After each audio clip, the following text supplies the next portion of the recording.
With Halloween coming up this weekend, folklore and ghost stories are aplenty. Tonight, we share two such stories. First, Bigfoot sightings in the North Country and Canada are quite common, yet the consensus is split on whether or not the creature is real. Add to that sightings of a water monster in Lyons Falls. The stories are decades old and sightings are still happening. Our Joleene DesRosiers spent time with those who claim they've seen the creatures, some who started out as non-believers until they had their first sighting.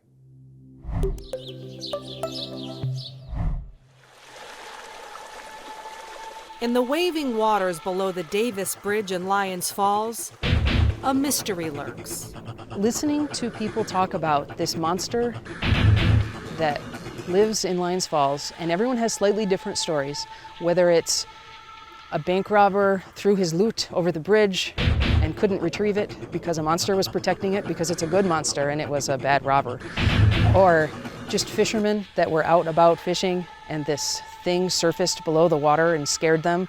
The story started here decades ago at the former Lyons Falls paper and pulp mill. Jim Skarupa, a retired mill worker, grew up hearing the stories, and while he's never seen the lioness, he's heard plenty of accounts. The first time I heard the story was back probably in the 1950s. My father worked at the mill also, and he come home and at supper table he mentioned the name of a guy that was fishing on the Black River and saw this, what he called a monster. At the old mill, they took lunch breaks and went fishing for the monster with specially made fish hooks so that they could catch the monster and prove that it was real. Well, one of them described it as like a snake type thing, like you would say with Loch Ness. And another one just said it was just the head was bobbing up and stuff, so that they weren't sure, what the length of it was or the size of it, but yeah. It's the same description shared by the Brown family. After spending the day with family swimming in the river, Sam and Eric Brown hopped into their minivan with their children to head home. But their departure was stalled when we actually threw the minivan into park because we were just so shocked by what we saw, and it came out of the water like an eel or like a snake body, and it had spikes coming out of the top that moved with the body. And it was just, it moved like nothing we've ever seen. When its head went underwater, the rest of the body just arced out. So fish go back and forth, right? It's something different that its back bends that way. And as it went underwater, there were spikes on its back, probably 12-inch long spikes that came out, really thin spikes, and they raised up and then lowered back down to it as it was slowly going underwater, and then it was just gone. They didn't get a photo, it all happened so fast, but Eric did create a rendition of what he saw. A skeptic about such folklore, his skepticism was eradicated that day.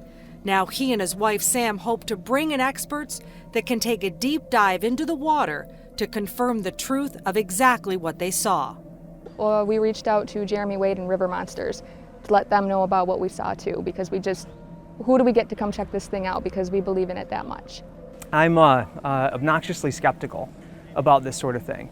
I don't know what it was, and if someone else has seen it, I'd say it was a beaver, I'd say it was any number of things. It was a fish, it was a log, it was something caught in the river. But we knew we don't know what we saw, but we know what we didn't see, and it really wasn't any of those things. It actually sends chills up your spine, like it was immediate goosebumps. You just know that you're seeing something that you've never seen before. Some believe the creature might be an ancient sturgeon, as this picture depicts. It was taken by a local resident under the Davis Bridge where the Moose River and the Black River meet. The account was published by flakbroadcasting.com.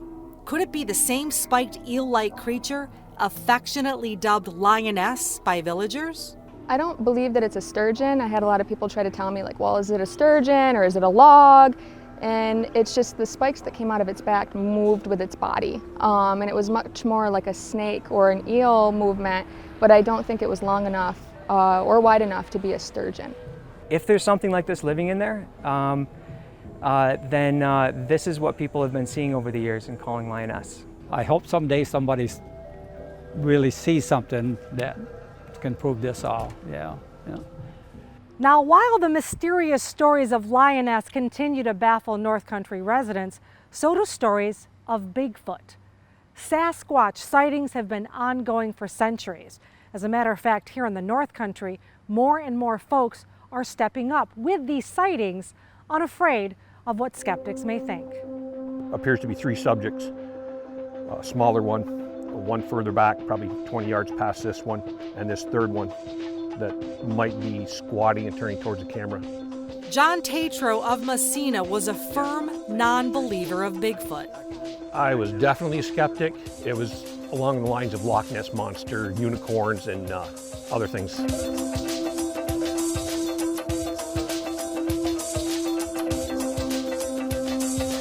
But all of that changed in 2012.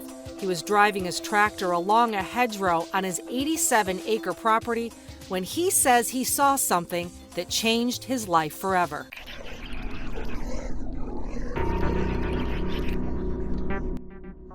When I got right broadside of it, I realized how big this thing was. It was at least 8 feet tall, and the shoulders were like that. And this part of the neck muscle was filled in solid, and it was covered with black hair. The size of this thing was probably, if I had to guess, approximately 800 pounds. It's enormous. When these things scream, it's like you're standing in front of a concert speaker. Your insides vibrate, and you're like, what is going on? When you see these things for the first time, your life changes in an instant. It's like, it's hard to describe because everything you believed in changes. Since then, he's captured them on his field camera, 3 to be precise, and has shared those captures with others, like Michael Guymond, also of Messina, who said he had his first sighting in June.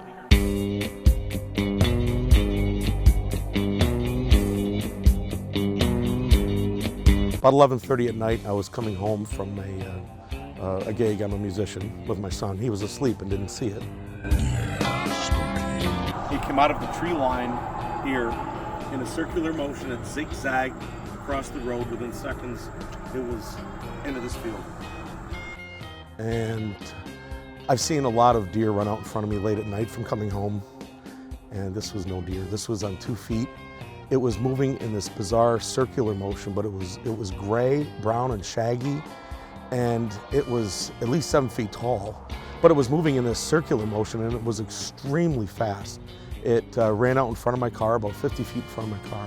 I was going 60, and this thing just had as much control as I did in a vehicle at that speed, and it was just phenomenal to see the speed and the power run across the road. By the time I got home, I was speechless, and I'm like, what did I see? It was on 2 feet. It ran in front of me. I mean, there's no other thing it could be. So that's when I made my post, which got 270 comments and 471 shares on Facebook, and it also made coast to coast. Bigfoot sightings in the North Country and Canada are far from new, but it seems northern New Yorkers are stepping up now more than ever with their testimonials. Dean Gleason, executive director of Seaway Valley Bigfoot Research in Ogdensburg, has been researching the existence of the bipedal creature for years. When I do the gifting, I always call the Bigfoot by their Indian name to let them know that I've been here. Saska, Saska,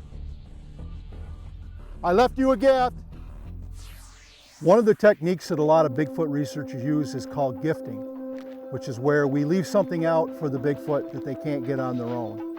Either some kind of a food, or some Bigfoot researchers will leave them little baskets or things like that that the Bigfoot like. And it's a way to build trust between yourselves and the Bigfoot in the area. If they see you're leaving them something and not expecting anything for it, it gives them a little trust in you. Dean says he's had several sightings himself and, like most people that do, has done his best to document it with images or castings of footprints. He admits his first isn't that great, but carries a kit with him in the hopes of getting a better cast next time. Well, my end goal with this would be to provide evidence that can't be refuted. And I would like to see Bigfoot declared an endangered species, because then the federal government would have to get involved and give them some protection. All 3 of these North Country residents have shared their stories publicly, and all 3 have been met with ridicule. But that ridicule means nothing to them. And I know some of your audience is snickering right now, but that's okay. I know these things are real, and a lot of other people know they're real. Honest to God, I wish I'd never seen it. I wish I'd never experienced hearing these things and seeing these things. If you don't believe in Bigfoot, give me a week in the woods and you will. This sighting has caused me to research more, but I'm not coming up with a list of rebuttals to skeptics. Out of my own sheer curiosity, you know, I've researched the phenomenon. People in the media, not present company accepted, make fun of people that have these experiences, thinking they're a bunch of hillbillies or something, you know. Most people that criticize us Bigfoot researchers are people that have never even been out in the woods themselves, and their experience with going out in the woods might be going to a state park or going to a campground somewhere. They've never been really out in the hardwoods and experienced anything real for themselves. Since the first video of an alleged Bigfoot surfaced in 1967, stories, pictures, encounters, and sightings have only increased. The same is true for water monsters. Loch Ness is the most popular story about an ancient water monster, and Lyoness has even made it into a book. Folklore or not, seeing really is believing. Until then, keep looking. For WPBS Weekly, I'm Joleene DesRosiers.